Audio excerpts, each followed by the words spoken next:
Pada malam salju pertama, seorang pria bernama Sam Tufian menempuh perjalanan jauh untuk merayakan malam tahun baru bersama kekasihnya, Lam Miu Miu. Namun, gadis itu menolak pelukannya karena telah mengucapkan selamat tinggal. Dia ingin mencintai beberapa orang lagi untuk memilih pasangan pernikahan yang paling cocok. Tufian buru-buru memeluk Miu Miu, memohon agar dia tidak meninggalkannya. Miu Miu, apakah kau hanya mempermainkanku selama 2 tahun ini? Kau serakah dan tidak pernah mencintaiku. Namun, apapun yang dikatakan Tufian, Miu Miu tetap memilih untuk meninggalkannya. 10 tahun kemudian, Tufian adalah CEO grup Mizet, sementara Miu Miu menjadi sekretaris andalan ibunya. Dia mendesak staf untuk segera mengganti foto baru CEO Sam, tetapi pria itu setuju untuk menggunakan foto lama. Miu Miu, sudah lama tidak bertemu. Miu Miu sedikit terkejut karena tidak tahu CEO Sam pulang lebih awal dari yang dijadwalkan. Dia meminta maaf karena belum mengatur semuanya dengan teliti. Tufian meminta Miu Miu menebus kesalahannya dengan mencarikan restoran untuknya bertemu dengan calon istrinya dan ibunya. Dia dengan cepat menyematkan pita di rambut Miu Miu,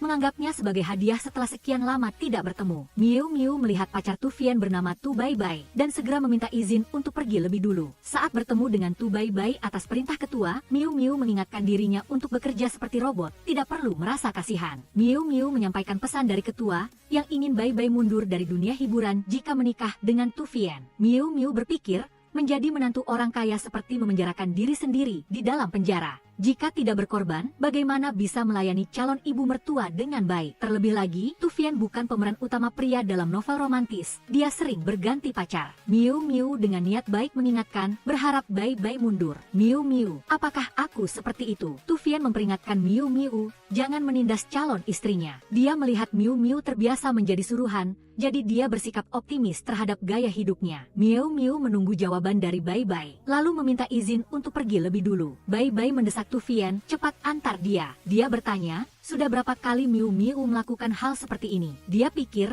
dia hanya menjalankan tugas. Dia bisa mempertimbangkan untuk mendukungnya sepenuhnya. Tufian bertanya apakah dia tidak punya pendirian, apakah dia hanya mengikuti perintah ibunya tanpa berpikir. Miu Miu tidak peduli dengan pandangan orang lain, karena itu tidak bisa mengubah tunjangan atau uang asuransi. Tufian menyarankan agar dia mencari pacar sungguhan saat senggang, dan jangan merusak hubungan orang lain, karena dia tidak bisa hidup tanpa wanita. Jika Miu Miu mengusir Bai Bai, siapa yang akan mengisi kekosongan itu? Dia juga ingin mencintai beberapa orang lagi untuk memilih pasangan pernikahan yang paling cocok. Miu Miu mengembalikan jepit rambut itu, tidak mau berdebat dengan Tufian. Saat melihat Miu Miu di lift, Tufian teringat ciuman pertama mereka. Lam Miu Miu, senang bertemu denganmu lagi. Saat melapor kepada ketua, Miu Miu merasa Bai Bai sangat berkarakter. Nyonya Sam kembali beranggapan, Bai Bai hanya cocok untuk berpacaran, belum sanggup menanggung beban pernikahan. Menantu keluarga Sam pertama-tama harus bisa menjinakkan Tufian. Tepat saat dia pulang ke rumah, dia mengingatkan ibunya bahwa Miu Miu adalah sekretaris,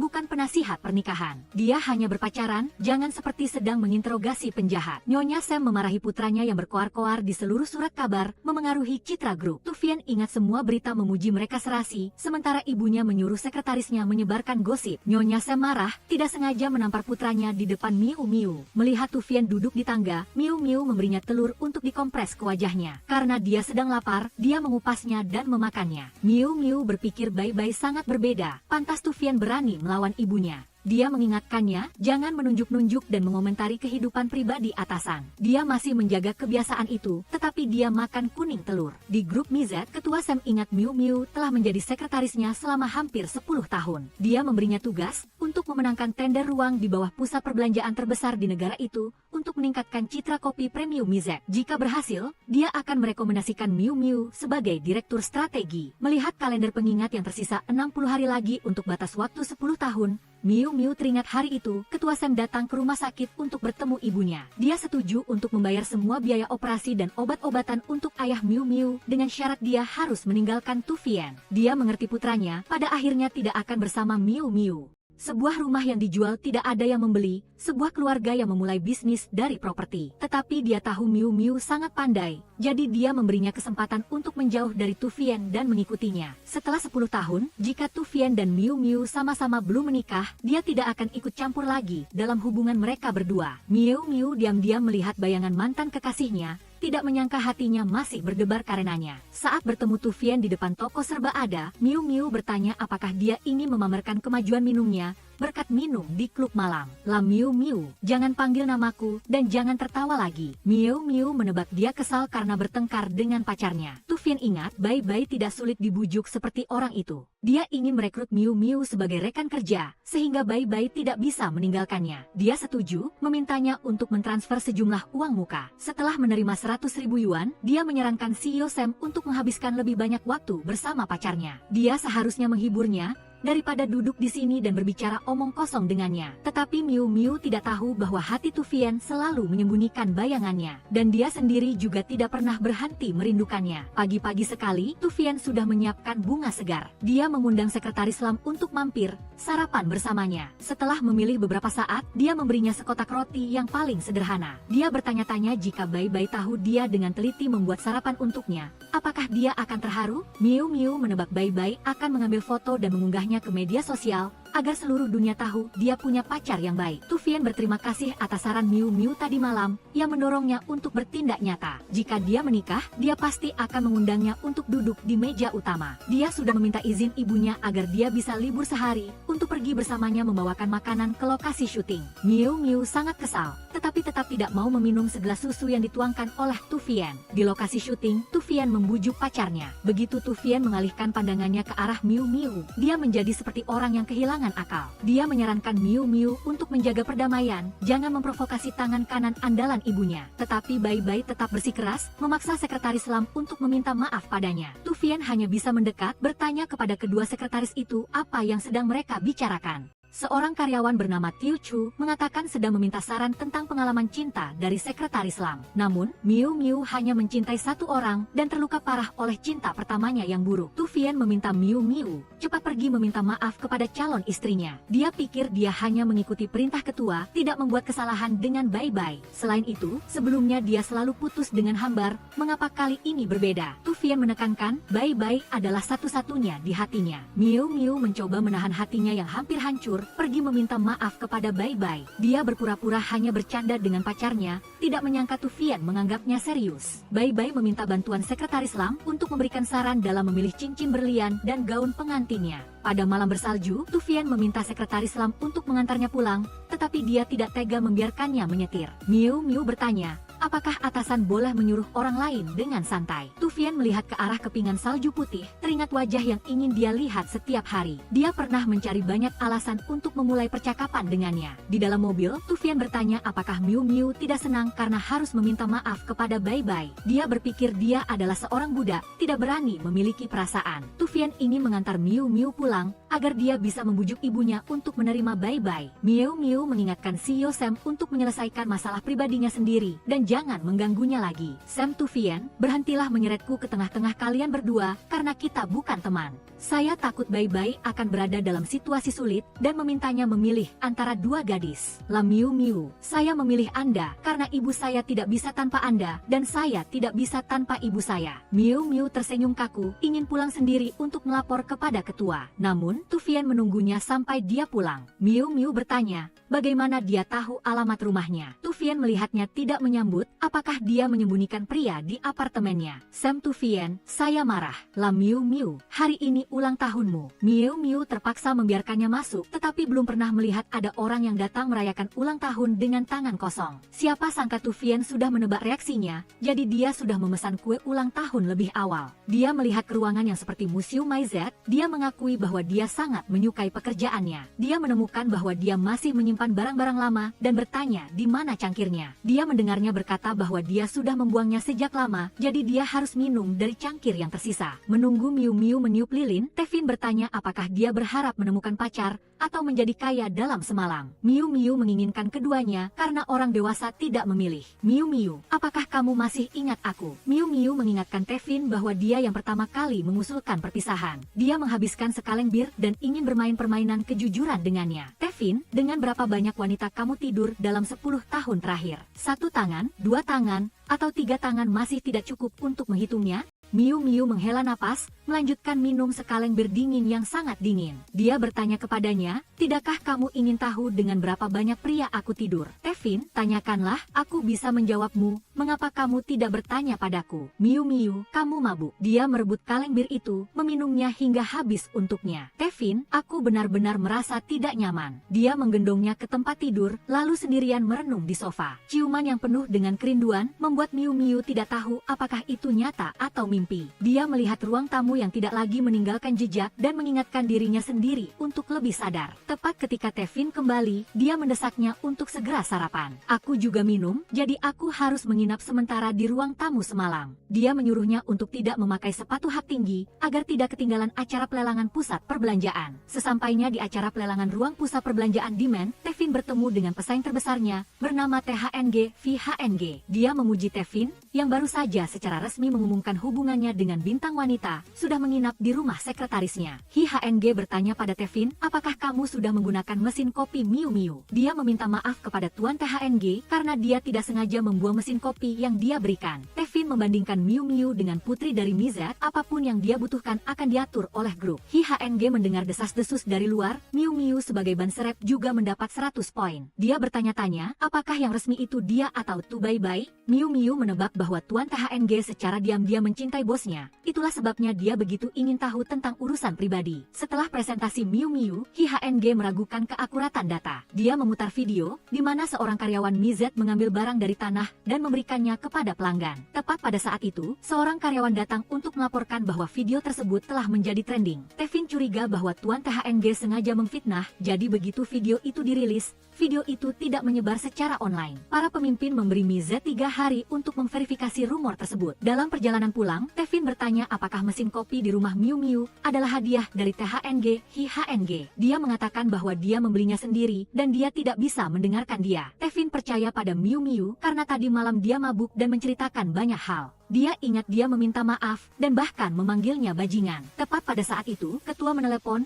dan Miu Miu segera melaporkan pekerjaannya. Tevin merebut telepon, bertanya apakah dia tidak ingin tahu apa yang dia katakan tadi malam. Miu Miu tidak peduli karena saat mabuk, yang nyata dan yang palsu bercampur. Dia juga tidak seperti dia, yang saat luang mencari wanita untuk menyembuhkan. Saat bertemu dengan Tuan THNG, Miu Miu berpikir bahwa kedua perusahaan telah bersaing selama bertahun-tahun, tetapi mereka berada di perahu yang sama di hadapan invasi merek kopi asing. Dia mengusulkan agar Tuan THNG mempertimbangkan solusi yang saling menguntungkan. Karena setelah membuat keributan, Tuan THNG juga tidak bisa mendapatkan ruang pusat perbelanjaan. HNG mengeluh bahwa keuntungannya terlalu kecil, meminta Miu Miu minum anggur bersulang untuk menunjukkan ketulusannya. Dia menahan diri, mengangkat cawan anggur. Tepat pada saat itu, Tevin masuk, menghancurkan cawan anggur di tangan Miu Miu. Dia berkata bahwa dia telah menyentuh bibirnya, berharap Tuan THNG tidak melupakan janji. Tevin menarik Miu Miu keluar, mempertanyakan apakah dia sedang menjual diri. Dia berpikir bahwa menghabiskan cawan anggur itu menyenangkan, setelah minum semua orang akan melupakannya. Miu Miu, apakah mereka akan benar-benar lupa? Kapan kamu berubah menjadi seperti ini? SM Tevin, aku selalu seperti ini. Jika tidak, bagaimana aku bisa bertahan selama 10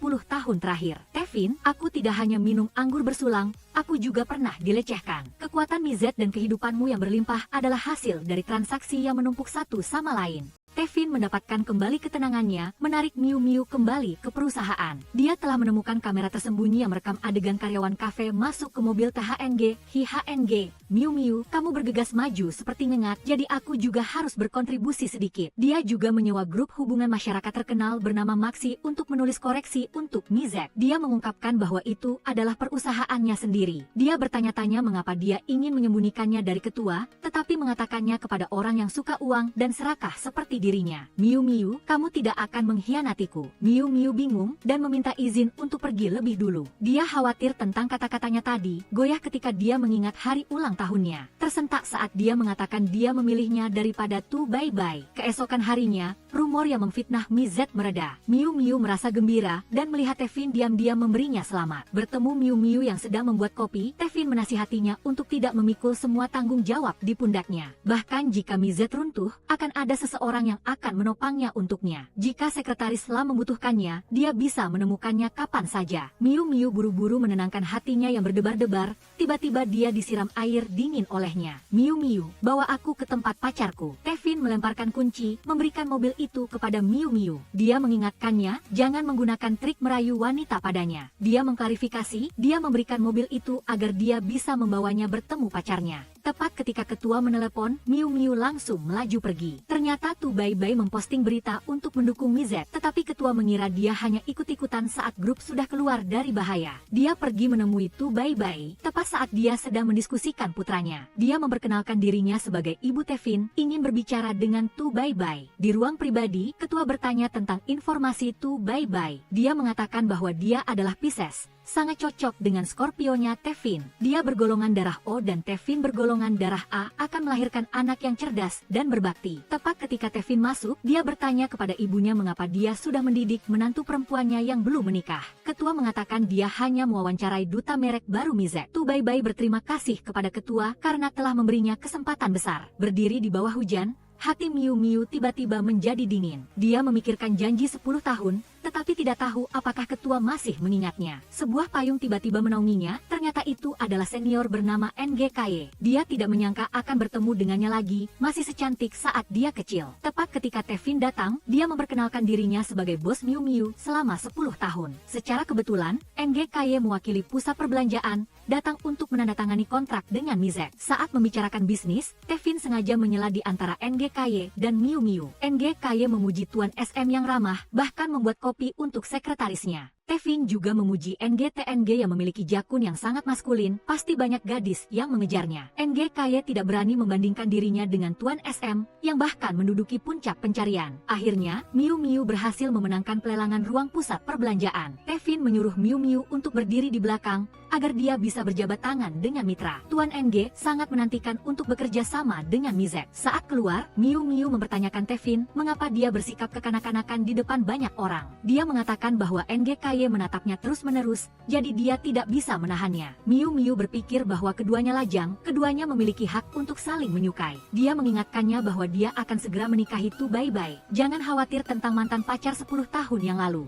Pulang untuk membantu pacarnya berlatih dialog, Tevin tidak menyangka Tu Bai Bai begitu menjiwai hingga menangis. Tu Bai Bai ingin pacarnya menghibur, tetapi dia dengan canggung menghindari ciumannya. Tu Bai Bai mempertanyakan apakah dia belum melupakan mantan pacarnya Lam Miu Miu. Tevin tidak menjawab dan membawa untuk menandatangani kontrak dengan Mizet. Tu Bai Bai sangat mengagumi orang biasa seperti Miu Miu, yang bisa bersikap ambigu dengan santai tanpa takut pada paparazzi. Miu Miu berpesan kepada Tu Bai Bai jika dia ingin pensiun, dia harus memberitahu ketua SM. Tevin menyuruh pacarnya pulang lebih dulu, karena dia sibuk rapat dengan departemen produk. Miu Miu ingat Tuan SM tidak punya jadwal hari ini. Menunggu Tevin di basement tempat parkir, Tu Bai Bai memintanya untuk mengantarnya pulang. Tevin menyuruhnya turun dari mobil, untuk berbicara dengannya secara pribadi. Tu Bai Bai, kita putus saja ya. Tu Bai Bai menuduhnya tidak tahu malu karena memiliki orang lain di hatinya tetapi masih menggoda di mana-mana. Dia menebak itu karena Miu Miu selalu menggodanya di depannya, seperti gadis yang terlihat lugu tetapi di dalam kotor. Miu Miu datang untuk mengajari Tu Bai Bai. Sebelum menjadi gila, pikirkan baik-baik. Karena jika dia ingin membuat masalah, pasti Tevin sudah menjadi mantan pacar Tu Bai Bai sejak lama. Tu Bai Bai membalas, menyalahkan Miu Miu yang membuat Tevin tergila-gila. Tu Bai Bai menyatakan, dia tidak akan pernah putus dengan Tevin. Miu Miu marah, langsung pergi dengan mobil. Sesampainya di rumah, Tevin ingat dia membeli mobil, agar Miu Miu menginjak gas dan langsung pergi, meninggalkannya di tempat parkir. Asisten tersebut mendorong Presiden Chen untuk tenang dan tidak kehilangan kendali atas emosinya. Dia berpikir Bai Bai akan menampar Presiden Chen, sementara Miao Miao menampar Bai Bai dan Tu Fian menunjukkan pengorbanan emosional yang lebih besar. Sementara itu, Miao Miao secara kebetulan bertemu Kak Ai Hang yang diserang. Dia datang untuk bertanya, tetapi tanpa diduga dia menyalahkannya. Kak Ai Hang memanggil Tu Fian ke rumah sakit, jika tidak dia akan melamar Miao Miao. Tu Fian buru-buru datang dan bertanya siapa yang telah disakiti oleh Presiden Shang. Kak Ai Hang mengatakan bahwa penampilan Miao Miao terlalu tepat waktu, jadi dia curiga bahwa dia menyewa seseorang untuk memukulinya. Kak Ai Hang memberi Tu Fian kesempatan untuk mengakui cintanya pada Miao Miao dan dia tidak akan mengejarnya lagi. Tu Fian memverifikasi Miao Miao adalah istrinya. Kak Ai Hang kemudian bertanya-tanya siapa gadis yang duduk di belakang itu. Dia mengeluh bahwa Nyonya Chen mengenalikan suaminya, Zhang Yan, membiarkannya berkencan dengan selingkuhannya. Bai Bai merasa sakit hati dan menyalahkan Tu Fian karena sangat bajingan. Dalam perjalanan pulang, Tu Fian memarahi memarahi Miao Miao karena mencampuri urusan orang lain. Dia ingat, dia tidak pernah memohon kepadanya untuk datang menyelamatkannya. Miao Miao, kenapa ada orang sekejam kamu di dunia ini? Miao Miao mengingatkan Tu Fian untuk segera pergi menghibur pacarnya. Tapi dia tidak pergi karena dia sudah putus dengan Bai-Bai. Chen Tu Fian, bajingan. Lin Miao Miao, aku berubah menjadi pria jahat pada akhirnya demi siapa? Dia kehilangan kendali, mencium Miao Miao, cinta dan kerinduan tercurah pada saat ini. Miao Miao, maaf aku melewati batas. Namun, ciuman tak terduga itu membuatnya tidak bisa tidur dan dia juga tidak bisa fokus pada pekerjaannya. Tu Fian memberitahu asistennya untuk menambahkan kupu-kupu biru ke sampel cangkir baru. Miao Miao juga belum membuang cangkirnya, seperti yang dia katakan. Miao Miao ingat dulu dia suka belajar tentang kupu-kupu biru. Tu Fian sering duduk di sebelahnya, menggunakan alasan belajar untuk lebih dekat dengannya. Miao Miao mengingatkan dirinya untuk tidak melewati batas sebelum masa 10 tahun berakhir. Di sisi lain, Tu Fian menerima tes waktu untuk menyatakan cinta. Dia sering merindukannya, menunggu pesan darinya. Namun, dia tidak pernah berinisiatif untuk mengirim pesan, tidak tersenyum tetapi selalu meneteskan air mata di depannya. Sesampainya di kantor, Tu Fian mendengar Miao Miao meminta izin sakit. Dia mengkritik putri kecil itu, tetapi seperti tidak sabar untuk mengunjungi Miao Miao. Dia mengatakan jika dia berani masuk ke rumahnya tanpa izin lagi, dia akan segera mengganti kata sandi. Dia menggunakan alasan sebagai perwakilan perusahaan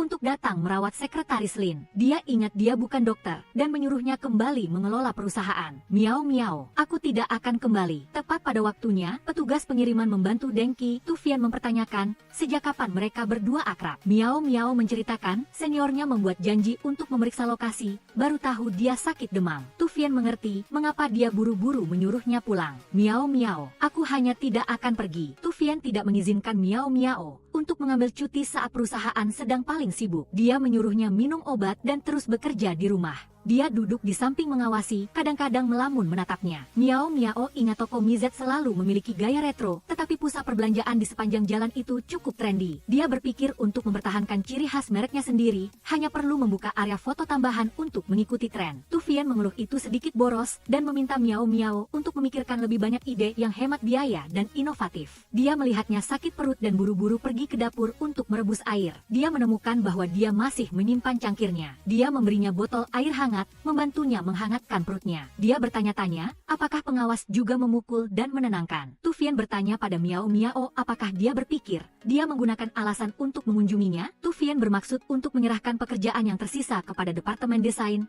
tetapi Miao Miao tidak suka menyerah. Miao Miao, siapa yang suka menyerah? Banyak teman menyarankan agar dia pada usia ini jangan keras kepala dengan cinta yang tidak selesaikan. Dia juga berpikir waktu bisa menghapus segalanya dan mencintai beberapa orang lagi, tetapi mengapa hatinya masih penuh dengan bayangannya. Tu Fian melihat Miao Miao sakit perut parah dan segera menggendongnya ke rumah sakit. Miao Miao saat dalam keadaan koma, masih khawatir tentang dekorasi toko. Dokter mencabut jarum dan menyuruh Tu Fian untuk memegang tangan pacarnya. Tepat pada saat itu, Bai-Bai masuk dan memanggilnya keluar untuk berbicara. Dia menerima untuk tidak menuntut semua masalah, hanya jika Tu Fian kembali padanya.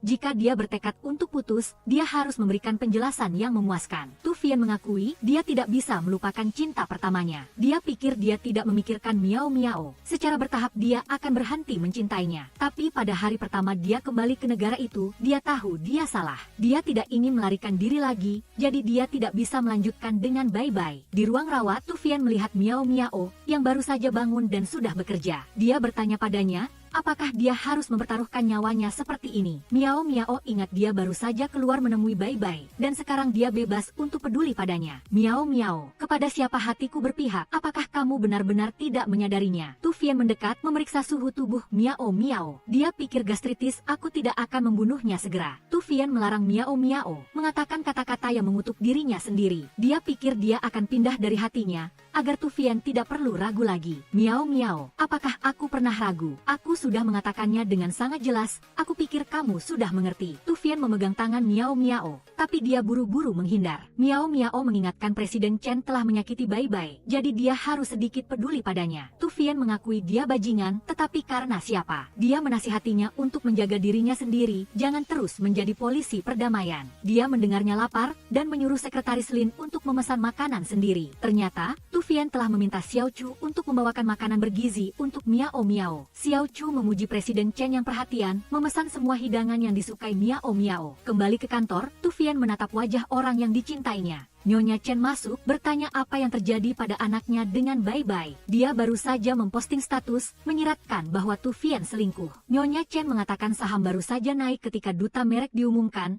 jadi dia harus menunggu waktu lagi untuk putus. Dia menyuruh anaknya untuk tidak merusak bisnis keluarga yang dia dan Miao Miao bangun dengan susah payah. Selama syuting iklan, Bai Bai bertemu kembali dengan Miao Miao. Penderitaan selama 10 tahun itu juga mengubahnya menjadi orang ketiga. Miao Miao tidak merasa malu karena dia tidak pernah bergantung pada pria. Tepat pada saat itu Tu Fian datang, Miao Miao meminta izin untuk pergi lebih dulu. Bai Bai mengaitkan tangannya dengan Tu Fian, menasihatinya untuk tidak mendorong perusahaan ke dalam masalah. Dia menebak bahwa presiden menyuruhnya datang untuk berakting, untuk meredam rumor. Melihat Miao Miao, Presiden Chen menyalahkan Tu Fian karena meminta putus saat dia baru saja menandatangani kontrak dengan Bai Bai. Jika dia tidak menyuruhnya datang ke lokasi syuting, dia tidak tahu seberapa besar lagi media akan membesar-besarkannya. Dia sebenarnya tidak suka menantu perempuannya bekerja di dunia hiburan, tetapi Bai Bai membawa banyak nilai positif bagi perusahaan. Dia meminta Miao Miao untuk menasihati Tu Fian, bagaimanapun juga mereka adalah teman sekelas. Menghadiri pesta mitra,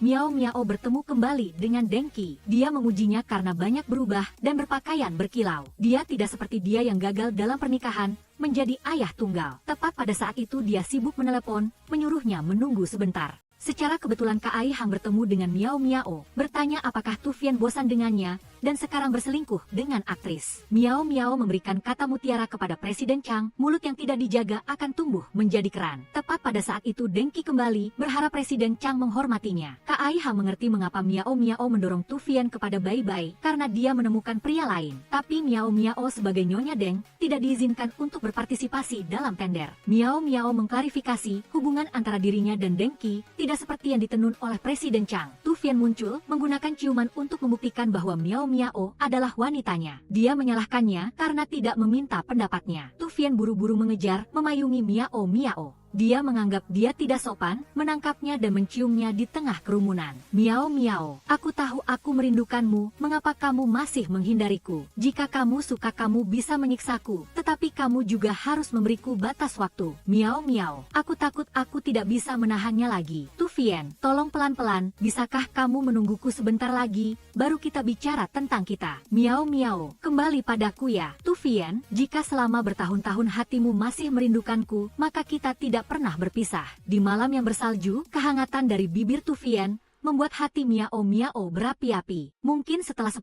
tahun berpisah, tidak ada kata-kata yang lebih diperlukan daripada ciuman yang begitu lama seolah-olah mereka tidak pernah berpisah. Keesokan harinya di kantor, Tu Fian hanya menunggu Miao Miao datang, lalu menutup tirai dan menariknya ke dalam ruangan. Dia menutup pintu rapat-rapat dan mendorongnya ke meja kerja. Dia menyentuh jarinya dengan lembut, ingin lebih dekat dengan napasnya. Dia berhenti sejenak dan memintanya untuk mengikatkan dasinya. Miao Miao, apakah kamu butuh layanan tambahan lagi? Miao Miao mendorong Tu Fian sedikit lebih jauh untuk dengan lembut mengikatkan dasinya. Mata Tu Fian yang dalam mengunci Miao Miao. Dia tidak memberitahu apa-apa dan mengangkatnya ke atas meja. Bibirnya turun, intens dan posesif, membawa serta napas terengah-engah mereka berdua di kantor. Tepat ketika asisten dan laporan kerja, dia merasa telah melakukan dosa besar terhadap bos. Bertemu Mio Mio di depan lift, SMTNG pertama kali membiarkan karyawan berkerumun, karena dia bisa mengambil kesempatan untuk diam-diam memegang tangan orang yang dicintainya. Mereka bekerja lembur bersama hingga larut, sesekali saling memandang. Mio Mio, kemarilah, biarkan aku mengisimu. Mio Mio menolak karena dia tidak ingin menjadi domba yang masuk ke mulut harimau. Kevin harus menunggu Mio Mio bekerja lembur dan dengan lembut memegang tangannya. Dia meminta untuk pulang, tetapi dia tidak setuju. Kevin menekan Mio Mio ke meja, bertanya apakah dia benar-benar tidak akan membiarkannya masuk ke dalam rumah. Jika demikian, dia hanya bisa melepaskan kerinduan yang tersembunyi di sini. Dia membungkuk untuk menciumnya, tergesa-gesa seolah ingin melepaskan semua pengekangan setelah seharian bekerja. Suara bel lift berdering, membuat mereka berdua merunduk di bawah meja. Mereka terkejut menemukan bahwa kedua asisten juga diam-diam berpacaran. Tepat saat seorang karyawan dari departemen desain keluar, dia mengajak Tiu Chu untuk makan malam. Sesampainya di rumah Mio Mio, Kevin akhirnya bisa menciumnya dengan leluasa. Dia berhenti sejenak, merasakan api cinta yang membara di tubuhnya. Dia ingin mencicipi es batu, tetapi harus memiliki rasa manis dari bibirnya. tangannya. Dia meletakkannya di sofa, mencium tubuh Mio Mio dengan tergesa-gesa. Dia buru-buru menghentikannya, takut akan kehamilan yang tidak diinginkan. Mio Mio, aku suka punya anak denganmu. Mio Mio ingat belum makan malam, tetapi Tevin tidak lagi memiliki keinginan untuk makan. Dia mendorongnya dan buru-buru berlari keluar rumah. Tevin harus menyalakan musik, membayangkan bayangannya memenuhi ruangan. Tepat ketika NGKY datang mencari Mio Mio, suasana hati Tevin tiba-tiba menurun. Mio Mio kembali ke rumah, melihat dua pria sedang beradu mulut di depan pintu. Dia menyiapkan makanan dan mendesak Tevin untuk menuangkan air untuk seniornya. Tevin mengambil kesempatan itu untuk memamerkan sepasang cangkir pasangan miliknya dan Mio Mio. NGKY bertanya-tanya, apakah kalian berdua sudah bersama? Setelah mendengar dia menyangkalnya, dia dengan santai tinggal untuk makan malam. Dia ingat ketika dia berusia 5 tahun, dia telah menjadikannya istrinya. Mio Mio memandangi kedua pria kekanak-kanakan itu bersaing untuk mengambilkan makanan untuknya. Tepat ketika NGKY menerima telepon, dia harus segera kembali ke perusahaan. Dia berpikir SMTNG bukan pacar Mio Mio, jadi dia tidak boleh tinggal lagi. Tevin kembali untuk mengambil jaket, mengambil kesempatan untuk menutup pintu dan mencium calon pacarnya sebagai perpisahan. Dia turun ke bawah berpura-pura menerima telepon untuk menyuruh NGKY pulang lebih dulu. Dia berlari mencari toko kelontong, membeli semua produk pencegah yang tersedia di toko. Sementara itu, Mio Mio tahu Tevin akan kembali. Dia membuat alasan bahwa dia belum kenyang untuk membawanya ke kamar mandi. Air panas mengalir seperti kabut tipis, bercampur dengan napasnya yang tergesa-gesa. Bibirnya menemukan bibirnya, ciuman yang basah dan intens, seolah ingin melarutkannya ke setiap selnya. Pagi-pagi sekali, Tevin dapat melihat gadis yang dicintainya di dapur. Dia ingin membangun sebuah keluarga bersamanya, orang yang telah memiliki hatinya selama bertahun-tahun. Mio Mio mengatakan bahwa hotpot, pacar, dan kembang api adalah impian masa kecilnya. Mio Mio, ayo kita menonton kembang api bersama di masa depan. Di sisi lain, manajer bernama Lisa mengatur agar Bai Bai bertemu dengan THNG.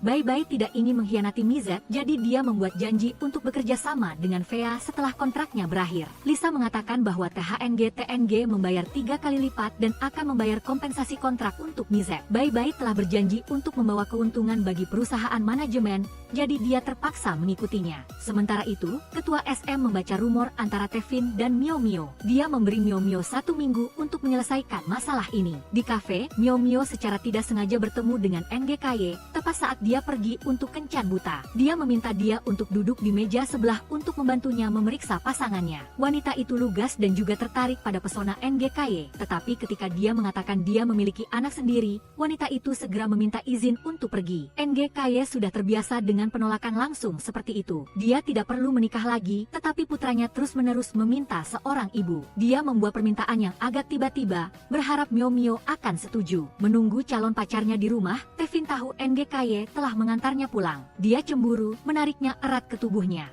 Mio Mio memohon kepada Tevin meminta cuti 1 hari. Dia mengatakan bahwa NGKY merindukannya dan datang ke pesta ulang tahun putranya. Dia melihat bahwa anak laki-laki itu menyedihkan karena tidak memiliki ibu, jadi dia setuju. Tevin menentangnya, mengatakan bahwa dia juga tidak memiliki ayah. Mio Mio merayu Tevin, bahkan memanggilnya suamiku. Tevin terharu dan menyuruhnya pulang sebelum pukul 8.30 malam untuk menonton film bersama, seperti yang telah dijanjikan. Ketika pertama kali bertemu Mio Mio, anak laki-laki bernama TRNG lari dan memeluk kaki ibunya. Mio Mio mengatakan bahwa dia bukan ibu TRNG, tetapi anak laki-laki itu tidak percaya. Dia memberi TRNG mainan penyelamat yang paling disukainya. NGKY melihat Mio Mio bermain dengan TRNG, merayakan ulang tahun bersama ayah dan anak itu, dan merasa sangat hangat. TRNG berharap Mio Mio benar-benar ibunya. Mio Mio menyuruh TRNG untuk tidak memanggilnya ibu dengan santai. Dia tahu sudah terlambat untuk pulang, tetapi dia tidak tega mengecewakan anak itu. Sementara itu, Tevin menanti Mio Mio, setiap detik yang berlalu terasa seperti 1 dekade baginya. Akhirnya, Mio Mio kembali, tetapi Tevin sudah tertidur di sofa. Dia melihat 2 tiket film di meja, menebak bahwa dia menunggunya sepanjang malam. Dia menatapnya, tidak berani membangunkannya meskipun dia harus pergi dalam perjalanan bisnis besok pagi. Dia hanya bisa membawa kerinduannya padanya, sendirian pergi ke kota Lam.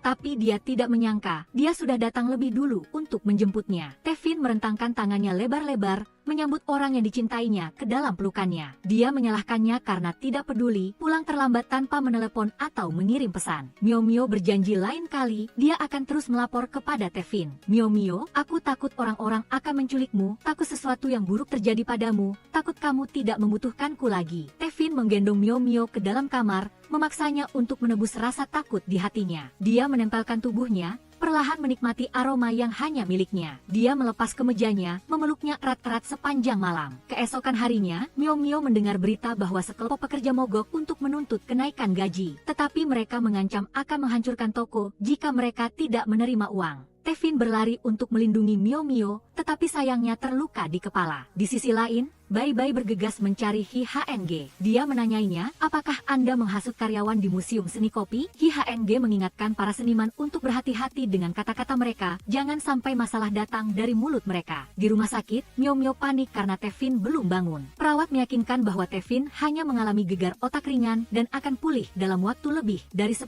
hari. Mio Mio meminta dokter untuk memeriksa lebih lanjut, jangan sampai dia kehilangan ingatannya. Tevin berpura-pura belum bangun untuk menikmati kekhawatiran orang yang dicintainya. Mio Mio melihatnya tersenyum, lalu menghela napas lega dan memeluk Tevin dengan erat. Mio Mio, aku baik-baik saja. NGKY datang menjenguk Tevin tanpa sengaja melihat Mio Mio dalam pelukannya. Dia tahu dia tidak memiliki kesempatan lagi untuk masuk di antara mereka. Setelah mengantar Tevin pulang, Mio Mio tidak berani memegang tangannya di depan ketua. Dia melaporkan bahwa orang yang memeras uang itu memiliki hubungan dengan THNG, Hi HNG. Ketua SM berpikir bahwa orang yang bersalah pasti akan menunjukkan celah dan menyuruh Mio Mio untuk terus menyelidiki. Bertemu Mio Mio secara pribadi, Ketua SM ingat bahwa dia telah mengikutinya selama 10 tahun. Dia menasihati Mio Mio untuk tidak hanya mencurahkan hatinya untuk pekerjaan, tetapi juga harus menikah dan memiliki anak. Mio Mio bertanya langsung, apakah ketua masih ingat alasan dia bergabung dengan Mizet atau dia telah melupakan janji yang dibuat bertahun-tahun yang lalu. Dia mengingat setiap kata bahwa jika dia dan Tevin masih saling mencintai setelah 10 tahun, ketua tidak akan menghalangi lagi. Ketua SM tidak lupa, tetapi masih ada lebih dari 10 hari sebelum batas waktu berakhir. Dia menanyai, mengapa Mio Mio membiarkan dirinya begitu bebas pada saat seperti ini, atau apakah Anda hanya menganggap janji itu sebagai lelucon? Dia selalu melatih Mio Mio untuk menjadi kandidat terbaik, tetapi dia mengabaikan segalanya demi cinta. Jika hari ini Mio Mio melanggar janji, besok dia juga bisa mengabaikan Mizet. Meskipun Tevin adalah putra kandungnya, dia sudah menganggap Mio Mio sebagai putrinya sendiri. Kembali ke rumah di pedesaan, Mio Mio sangat merindukan ayahnya. Dia ingat ayahnya berharap melihatnya memiliki kekasih untuk mengantarnya ke altar seperti di TV. Dia menangis di depan potret ayahnya, merasa tidak bisa bertahan lagi. Tepat ketika Balam kembali dari berbelanja, dia menghibur putrinya untuk berhenti menangis. Dia mengatakan berkat Mio Mio, Laulam dapat hidup 5 tahun lebih lama, menikmati hidup dan pergi dengan sangat puas. Mio Mio memeluk ibunya, masih tidak bisa berhenti menangis. Di sisi lain, Tevin membaca pesan dari Mio Mio. Dia ingin menjauh darinya untuk sementara waktu, untuk memikirkan jalan berikutnya. Tevin bertanya kepada ibunya, apa yang ibu katakan kepada Mio Mio? Ketua SM ingat dia hanya mengajari gadis itu, jangan menempatkan diri dalam posisi yang lemah. Tapi ibu, cinta tidak lemah. Orang yang berpikiran sempitlah yang lemah. Orang yang mencintai dan dicintai, barulah bahagia. Ketua SM mengatakan bahwa Mio Mio mengambil cuti panjang dan mungkin telah kembali ke kampung halamannya. Tapi dia menasihati Tevin, sebaiknya kamu memberinya waktu lebih banyak. Mengajak kakaknya berkeliling desa, adik perempuan Mio Mio bernama MN. Nasihati kakak untuk mencintai seseorang yang ada di sisinya saat susah, seperti kedua orang tua dulu. Miao Miao tahu Men Men sudah dewasa. Dia berharap adiknya berani menunjukkan dirinya di depan orang yang disukainya. Men Men tidak perlu takut gagal, juga jangan sampai melewatkan kesempatan karena dia akan menjadi pendukungnya yang paling kuat. Sesampainya di rumah, Miao Miao bertemu lagi dengan Bibi Zhang, tetangga. Dia menyuruh Miao Miao untuk segera menikah agar rumahnya memiliki sedikit semangat. Men Men mengirim pesan, mendesak calon kakak ipar untuk segera datang melamar. Bibi Zhang baru saja menjodohkan dan juga membuat janji untuk bertemu besok. Mendengar lagu Cinta Lama, Miao Miao melihat kembali buku harian lamanya yang penuh dengan bayangan Siwan. Mereka pernah menonton banyak film dan pernah melintasi jarak yang jauh hanya untuk melihat satu sama lain. Dan pernah menciptakan cinta pertama yang begitu indah. Siwan, aku melihat kembang api. Men Men masuk dan memberitahu bahwa dia baru saja bertemu seorang pria tampan di jembatan. Miao Miao mengenali sosok kekasihnya, dan bergegas lari untuk menemuinya. Miao Miao, maukah kamu menonton kembang api denganku? Miao Miao tidak tahu siapa orang bodoh itu yang menembakkan banyak kembang api di hari biasa. Miao Miao, selama kamu suka, aku rela menjadi orang bodoh. Miao Miao meminta maaf karena pernah menyakiti Si Yuan di tempat ini. Dia berharap kekasihnya melepaskan semua beban psikologis di masa lalu. Miao Miao, tolong egois untukku sekali ini. Miao Miao bertanya-tanya, mengapa begitu banyak kembang api ditembakkan? Ternyata, Si Yuan ingin mengganti semua waktu yang tidak bisa dia habiskan untuk menonton kembang api bersama kekasihnya selama 10 tahun terakhir. Keduanya terharu, berciuman dengan manis di malam bersalju yang dingin. Mengantar kekasihnya pulang untuk bertemu ibunya, Si Yuan memperkenalkan diri, dia sudah mencintai Miao Miao selama lebih dari 10 tahun. Dia juga memastikan akan berada di sisinya seumur hidup. Karena itu dia datang meminta Bibi untuk mengizinkannya mendaftarkan pernikahan dengan Miao Miao. Bibi Zhang merasa sedikit kaget menggantikan Nyonya Lin untuk menanyakan latar belakang keluarga Si Yuan. Dia jujur mengaku ibunya adalah presiden direktur perusahaan kopi. Dia baru saja membeli rumah baru untuk pernikahan dari penghasilannya sendiri dengan membuka perusahaan pribadi. Dia memberikan sertifikat tanah atas nama Miao Miao, 2 rekening bank yang cukup untuk membeli beberapa rumah lagi, dan beberapa mobil yang belum pernah dikendarai. Dia juga memberikan kartu identitas, sertifikat saham, dan laporan pemeriksaan kesehatan reproduksi kepada Miao Miao. Bibi Zhang mengakui bahwa Si Yuan kaya, tetapi dia merasa kurangnya lamaran yang hikmat. Dia segera berlutut, menawarkan cincin berlian di depan kekasihnya. Miao Miao, maukah kamu menikah denganku? Si Yuan, aku mau. Akhirnya, Si Yuan menjadi suami yang sah dari cinta pertamanya. Di supermarket, Si Yuan terus memanggilnya istri, seolah ingin menunjukkan kepada seluruh dunia bahwa dia adalah suami dari Miao Miao. Dia mencoba menghindar, meminta waktu untuk beradaptasi. Si Yuan meminta ciuman di pipi, tapi masih terbiasa memanggilnya istri. Miao Miao merasa tidak berdaya menghadapi suaminya. Setelah bertemu Miao Miao, Ketua Sam meminta maaf padanya. Dia bercerita bahwa sejak Si Yuan belum disapih, mereka sudah bercerai. Dia pernah mengira ayah Si Yuan adalah cinta sejatinya. Dia tampan dan berasal dari keluarga baik-baik, dan dia hanya seorang gadis desa biasa yang dicintainya. Dia pernah melamarnya dengan indah, lalu meninggalkannya dalam kesendirian selama hampir 30 tahun. Dia menangis dan memohon, tetapi tetap tidak bisa mempertahankan hatinya. Oleh karena itu, dia tidak percaya pada cinta dan pria, bahkan pada putranya sendiri. Dia takut Si Yuan akan seperti ayahnya, dan bahkan lebih takut Miao Miao akan mengikuti jejaknya. Namun, dia sangat berharap Miao Miao menjadi menantunya,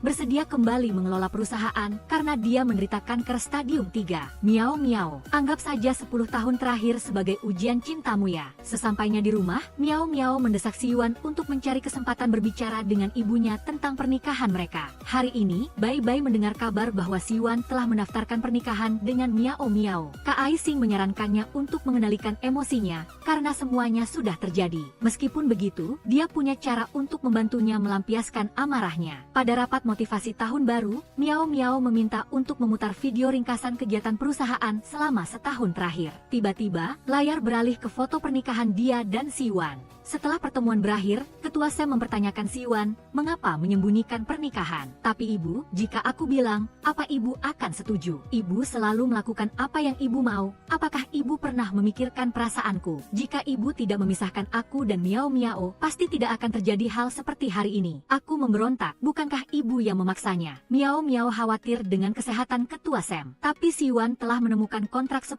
tahun yang lalu. Kontrak itu menetapkan bahwa Miao Miao harus membayar ganti rugi 10 kali lipat biaya pengobatan jika dia diam-diam berhubungan atau mengungkapkannya kepadanya. Si Yuan marah, merobek kontrak itu di depan ibunya. Sesampainya di rumah, Miao Miao meminta maaf karena telah menyembunyikan hal itu dari Si Yuan. Dia membujuknya untuk makan pangsit yang sudah dia buat sepanjang malam. Miao Miao meminta Si Yuan untuk memaafkan ibunya karena mereka sudah kembali bersama. Di sisi lain, Bai Bai menderita karena tidak bisa mendapatkan pria yang dicintainya. Kak Aising mencoba memanfaatkan kesempatan untuk melakukan hal buruk, tetapi Lisa tidak tahan lagi. Bai Bai memutuskan untuk melaporkan Kak Aising atas persaingan yang tidak sehat dan menyebabkan luka pada Si Yuan. Setelah menikah, Si Yuan mengizinkan istrinya untuk sering-sering bermain dengan putranya, Deng Qi. Tepat saat Lisa menelepon untuk memberitahu bahwa Bai Bai dirawat di rumah sakit. Saat mengunjungi Bai Bai, Si Yuan memintanya untuk tidak menyakiti dirinya sendiri. Bai Bai mengakui telah bersekongkol dengan Chang Kak Aising untuk merusak citra merek Mizek. Dia pikir dengan melakukan itu akan mengurangi kerinduannya padanya, tetapi tidak disangka dia menjadi semakin menderita. Dia ingat saat dia mencintainya, dia sangat bahagia. Dia juga ingin mendengar cerita antara dia dan Miao Miao. Siwan berharap dia bahagia. Cheng Cheng tiba-tiba masuk, mengaku Bai Bai adalah ibunya. Siwan mengatakan ayah anak itu meminta Miao Miao untuk menjaga anaknya selama 1 hari. Cheng Cheng ingin membacakan cerita agar ibunya cepat sembuh. Tepat saat Dengki masuk untuk menjemput anaknya, dia menyuruh Cheng Cheng untuk tidak sembarangan memanggilnya ibu. Dia mendongak melihat Bai Bai dan terdiam selama beberapa detik. Siwan merasa tatapan di antara mereka sedikit aneh dan diam-diam keluar dari kamar pasien. Dia berharap itu adalah pintu lain yang dibuka Tuhan untuk Bai Bai dan Dengki. Dalam perjalanan pulang, Siwan bertemu dengan asistennya yang berdiri di depan kamar pasien. Dia merebut rekam medisnya dan terkejut karena yang tertulis adalah nama ibunya. Asistennya mengatakan bahwa ketua Sam menderita kanker stadium 3 dan dia ingin menyembunyikannya dari Siwan karena tidak ingin putranya melihat keadaannya yang sakit. Masuk ke kamar, Siwan merasa sedih melihat ibunya yang kurus terbaring di ranjang rumah sakit. Ibu.